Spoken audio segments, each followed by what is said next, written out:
وہ مساق مکمکا تھا. چھوڑیں ان کے گندے لفظ، ان کی گندی میتھولوجی، ان کی گندی جو ہے بلو دا بیلٹ گفتگو، اس پہ میں کیا بات کروں. وہ ایک کتاب ہے مفاہمت، جسے دنیا میں یونیورسٹیز میں پڑھا جا رہا ہے، اور ان کا کون ہے یہ ٹک ٹاکر سیاستدان. مکمکا ہوتا یہ ہے کہ کسی کے گھر جاؤ اور کسی کے گھر کا حیا نہ رکھو اور بعد میں تباہی مچا دو، اسے مکمکا کہتے ہیں. مکمکا اسے نہیں کہتے کہ تہذیبوں کے درمیان تصادم کو روکنے کے لیے کوئی نظریہ پیش کیا جائے تو اسے آپ مکمکا کہہ دیں. یہی جاہل میں فرق ہوتا ہے. یہ جاہل لوگ ہیں، جاہلوں سے کیا بات کی جائے. اور پھر میں نے وہی بات جو رکھی تھی وہ سامنے ہے. میں تب کی بات کر رہا ہوں جب سے ریاست نے اور اسٹیٹ نے فیصلہ کیا کہ ہم نے دہشت گردی کے خلاف ایک موقف اپنا کے آپریشن کرنا ہے. اسے سیبوٹیج کس نے کیا ہے، اسے کس گورنمنٹ نے خراب کیا ہے، یہی سوالات میں نے رکھے. اور میں نے اس میں کوئی یہ نہیں باتیں کہ الزامات لگائے. میں نے آپ کو کہا ہے کہ آپ ابھی اسٹیٹمنٹس چلا دیں. پرائم منسٹر نے کیا دہشت گرد نہیں رہا کیے ہیں؟ تو پھر یہ بات ہے کہ جب تک آپ دہشت گردوں کی ہمدردی ختم نہیں کریں گے اپنے اندر سے. اور آج بھی دیکھیے کون چاہتا ہے صرف اس لیے، اور میں بات کچھ کر رہا ہوں انہیں بھٹو یاد آ جاتا ہے. آج کل انہیں مجیب کا بڑا دکھ لگا ہوا ہے، یہ مجیب کے رشتہ دار ہو گئے ہیں.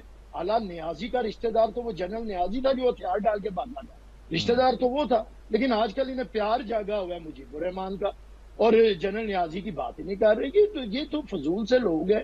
جس وقت انہیں کسی کی ضرورت ہوتی ہے استعمال کی. یہ تو بھاڑے کے ٹٹو ہیں، ان کی کوئی اپنی تاریخ نہیں ہے، کوئی آئیڈیالوجی نہیں ہے، کوئی اسٹرگل نہیں ہے. یہ دیکھیے آج اسٹرگل بھی نہیں ہے نا سولی کیا اسٹرگل ہے. یہ کوئی اسٹرگل یہ نہیں ہے کہ فوج کا اقتدار میں لانے میں کوئی کردار نہیں ہونا چاہیے. اسٹرگل یہ ہے کہ صرف ہمیں اقتدار میں لانے کے لیے کردار ہونا چاہیے، ہمیں پھر کوئی ابو میسر آ جائے. یہ سیاسی یتیم ہو چکے ہیں. جس کی گود میں بیٹھ کے اقتدار میں آئے تھے یا جس کی انگلی پہ چڑھ کے آئے تھے، اس نے وہ انگلی واپس لے لی ہوئی ہے، وہ انہیں انگلی نہیں دے رہا. اب جب سے انہیں انگلی نہیں مل رہی تو یہ ادھر ادھر پھر رہے ہیں بڑے پاگل ہوئے. اور اب یہ کسی نئے ابو کے انتظار میں ہے. میں آج بھی یقین دلاتا ہوں کہ کیوں کہہ رہے ہیں کہ ہم نے آرمی چیف کے ساتھ مذاکرات کرنی ہے، صرف اس لیے کہہ رہے ہیں کہ ہمیں اقتدار کا راستہ ادھر سے ملے. تو میں پھر کہتا ہوں کہ اگر ان کے پاس، میں تو بات کر رہا ہوں تاریخ کی، میری ساری گفتگو تاریخ کے تناظر میں ہے. کیونکہ ہماری ایک جدوجہد ہے. جب جنرل ضیاء یہ افغان جہاد کہہ رہا تھا، حمید گل کہہ رہا تھا، جنرل اختر عبدالرحمان کہہ رہا تھا، ہم اس وقت بھی بول رہے تھے. ایک ہم تھے اور ایک ANP تھی. باقی تو کسی کی جرت نہیں تھی اس کے خلاف بولنے کی. ANP کی قیادت بولی تھی یا پیپلز پارٹی کی قیادت بولی تھی. اور اس کے بعد جب ہوا آپریشن ہوا، ہم نے جانوں سے سینچا ہے. جب ہمارے فوجی جوان جانے دے رہے تھے، میں بھی شامل ہوں ان میں، ہم نے 50,000 ہمارے ورکرز نے خون کے عطیات دیے ان کے لیے جو شہادتیں اور جو وہاں پہ جنگ لڑ رہے تھے. تو یہ تو اس وقت مولوی عزیز کے ساتھ طالبان خان ان کا نام مشہور ہوا ہے، ساری دنیا جانتی ہے. تو آپ ان سے لیں گے دہشت گردی کے اوپر موقف؟ یہ ان کا سیاسی ونگ ہے یا وہ ان کا دہشت گرد ونگ ہے؟ یہ جواب تلاش کریں، آپ کو مل جائے گا. ان سے اس کی چیز کا نہ لیں، یہ تو اس کے ہمدرد ہیں. ان کے آپ کو کیا بتائیں گے؟ جی فردوس میم نقوی صاحب، closing comment from your side as far as this particular topic is concerned, پھر اس کے بعد مخصوص نشستوں پر جائیں گے. سر آئی تھنک سو جو کچھ اور جو زبان اور جو لہجہ ان صاحب موصوف نے اس وقت اختیار کیا، آپ کے ناظرین خود فیصلہ کر لیں گے کہ جاہل کون ہے. مجھے کہنے کی روزانہ میرے سے بےعزتی. اچھا عامر حسن صاحب، آپ نے جب بات کی تو فردوس صاحب بڑے تحمل سے آپ کو سنتے رہے. بغیر رہتا نہیں ہے. میرے ذات پہ میں نے اس کی گفتگو ہی نہیں کی. اس کی ذات پہ میں نے کب گفتگو کی ہے؟ وہ بھی آپ کا صرف یہ کہہ رہے ہیں کہ آپ کا جو الفاظ کا چناؤ تھا یا لہجہ تھا. علی صاحب میری بات سنیں، یہ ایک بڑھا آدمی ہے. میں بار بار کہہ چکا ہوں اپنی عمر کا لحاظ رکھے، میرے سے بھی یہ لہجہ اختیار نہ کروایا کرے. ٹھیک ہو گیا، باز نہیں آتا. یہ سینکڑوں پروگرام ہے. آپ نے جو بھی کہنا ہے عامر حسن صاحب، جب میں آپ کی طرف آؤں گا آپ اس پر آپ اپنی باری پر کھل کر بات کیجئے گا. جی فردوس صاحب. گفتگو نہیں کریں، جو میں نے باتیں کی ہے اس کا جواب. جی فردوس صاحب. دیکھیے میری ذات پہ گفتگو نہ کرے. پھر یہ بہت الفاظ کے چناؤ میں فرق کیا ہوتا ہے. ایک شخص جو سامنے میرے بیٹھا ہے عمر کے لحاظ سے میرا بزرگ ہے، اسے اپنی بزرگی کا لحاظ کرنا چاہیے، یہ بھی کہا جا سکتا ہے. اور ایک طریقہ یہ ہے کہ یہ جو بھیا میں بہت دفعہ کہہ دوسٹ چکا بیٹھا ہوا ہے 40 پروگرام. ٹھیک ہے عامر صاحب میں آپ کی طرف آؤں گا. عامر صاحب پلیز لیٹ ہم پلیز کمپلیٹ, اس کے بعد I'll come back to you. یہ ہمیشہ ذاتی جھگڑے میں عامر حسن صاحب اور کی پروگرام تعلیم و برباد کر تربیت دیتا ہے, ایشوز کے اوپر گفتگو تعلیم و نہیں تربیت کرتا, کا دہشت احساس گردی پہ سب کو گفتگو ہو کرے. گیا. چلیں فردوس صاحب عزم استحکام پر بات کر لیتے ہیں. یہ کیا کس نے کہا وہ اس کو ایک طرف رکھ دیتے ہیں. دوسری بات شروع کر دیتا ہے. جی مجھے کہا تھا آپ کرتا ہے پروگرام. میں فردوس عزم صاحب استحکام کے بارے میں کسی ایسے آپریشن کا ساتھ نہیں دوں گا جس کے ذریعے مسنگ پرسنز پیدا ہوں, جس کے ذریعے مسنگ پرسن, یہ جو جتنے بڑے علمبردار بن رہے ہیں, مسنگ پرسنز کی تاریخ ان لوگوں کے دور میں شروع ہوئی. ہمارے ڈیفنس میں ایک مسنگ مدر ہے, اس کا بھی جواب دو. جوان بچوں کی مسنگ مدر, اس کا میاں عدالتوں میں سر عامر حسن صاحب وہ بات عزم استحکام پر اور مسنگ پرسنز پہ بات کر رہے ہیں. آپ نے بھی کہا کہ پرسنل ریمارکس نہیں ہوں گے, آپ نے پی ٹی آئی کی لیڈرشپ کے بارے میں اب آپ پرسنل ریمارکس دے رہے ہیں تو پھر اس پہ رسپونڈ تو کریں گے. جی فردوس صاحب ان کے پاس بےہودگی کے علاوہ کچھ اور نہیں ہے.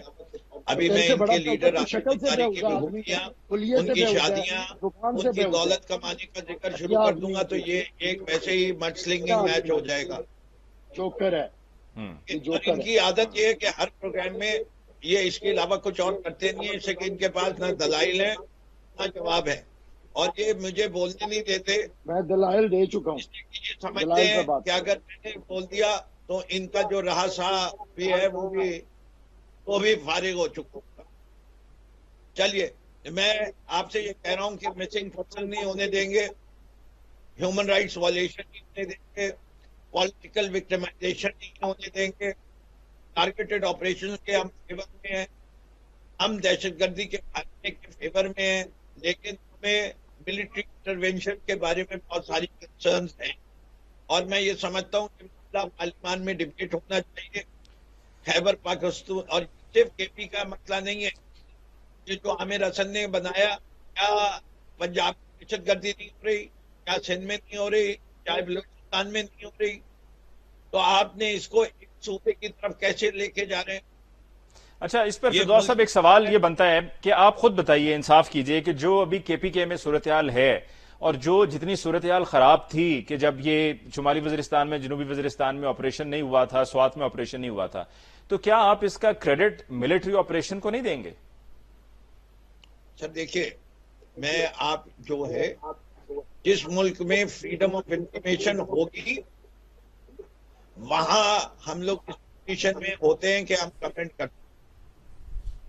بات یہ ہے کہ آدمی کے ساتھ دکھانے کے کچھ اور کھانے کے کچھ ہوں تو اس میں مسائل بہت زیادہ پیچیدہ ہو جاتے ہیں. میں ابھی کہہ رہا ہوں کہ ایکچولی کیا ہوا the Afghanistan Taliban and the government formation, the taking away of the US Army and the subsequent actions, یہ سارے لنکڈ ہیں. اس کے بارے میں ہم گفتگو کریں گے, پھر آپ کہیں گے سب اور یہ رہیے. آپ کے پاس یہاں انڈیا کی ایجنسیز را کا انوالومنٹ بلوچستان میں کے پی کے اندر کتنا ہے, ہم نے را کی ایجنسیز کے ساتھ کیا کیا افغانستان کے اندر, اس کے بارے میں کوئی رپورٹ نہیں دے سکتے. لاٹ آف جدھر ہاتھ بدے اور آپ بات کرنے معذور ہے. جیسے کہ آپ جب بات کریں گے پہلا سوال یہ ہوتا ہے کہ ہم نے بارڈر کے اوپر فینسنگ کر دی تو افغانستان سے دہشت گردی کیسے ہو, اور اتنے سال ہو گئے ہم پاکستان کے اندر جو دہشت گرد تنظیمیں اس کا خاتمہ کیوں نہیں کر سکے, اس کی وجوہات کوئی مجھے بتائے. یہ آج کا مسئلہ نہیں ہے, یہ جب سے ملا فضل اللہ کا سوات کے اندر جب گورنمنٹ تھی اس وقت سے چلے لے لیجیے, اسے 84 والے سے نہیں لیتے, تو آج بھی کتنے سال ہیں.